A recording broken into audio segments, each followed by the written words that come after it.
Here's what went down this week in education policy. House Bill 416, a confusing and redundant bill on public school allocations, was heard. The sponsor doesn't really seem to understand school budgets or existing audit requirements. Could you give an example of a type of an item that might be being spent on that's other than intention, the purpose is intended? Can you? Sure. Representative Harris? Yeah, thank you, Mr. Chair. Representative Clout, for example, like the teacher pay that I just spoke to a minute ago, we did allocate $6,400 pay raises for teachers, and the teachers did not receive that money. They received some of that money, and then a lot of that money ended up going to administration or some other place. I'm not sure where it went. I just want to follow up on something Representative Clow asked. Could you, I do not work in schools. I'm not familiar with the nuance of how funding and finance works at the district level.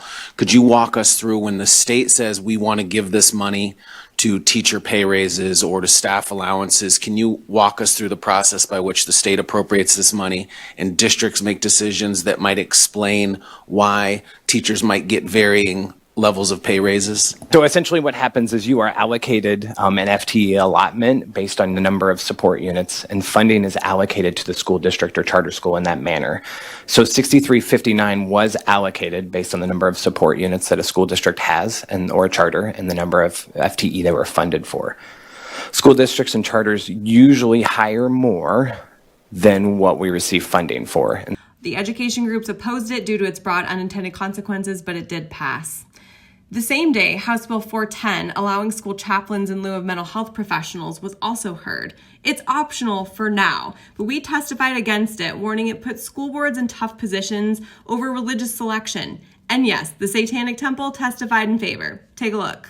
Today, I'm here to advocate for 410. Many fellow Satanists and I are eager to introduce satanic values into schools, serving as chaplains throughout Idaho. These values include empathy, compassion, respect, justice, plurality, and equality, principles that we believe will provide essential life skills and pure mentorship for Idaho students. In other news, the Tax Commission requested 7 new full-time equivalent staff to administer the voucher tax credit, way more than what was budgeted. The salaries for those are coming out of the program's $50 million cap. On the upside, House Bill 291, the High Needs Student Fund, was passed on education on a 6-3 vote. This morning, on Friday, JPAC set the public schools budget. There's no real surprises or changes than what was expected, other than some intent language related to school aid as it relates to federal funding.